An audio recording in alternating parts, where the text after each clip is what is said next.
בקיצור, הצטרפתי עם מנהיגות חברתית. הבטיחו לי חתיכים. היינו קבוצה של בנות. חשבנו, נשתחרר משיעורים, קצת השקעה ובעיקר צחוקים על הדשא. בסוף מצאתי את עצמי פעם בשבועיים מנשנשת ביסקוויטים דתיים. דווקא לא נורא כמו שזה נשמע.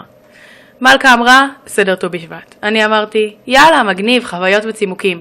מפה לשם מצאתי את עצמי, מקריאה קטע של חז"ל בחדר אוכל מפוצץ אנשים. היי, לפחות הגנבנו קצת יין. די מהר מבינים את השגרה של המנהיג המצוי. ללמוד, לאכול. ללמוד ולאכול.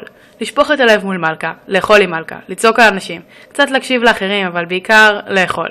כשחושבים על זה, הספקנו דווקא די הרבה ב3 שנים. ט"ו בשבט, שבועות, יום טטניקים, ט"ו בשבט, שבועות, קפה יוסף. הספקנו גם להבין מה זה לקחת אחריות.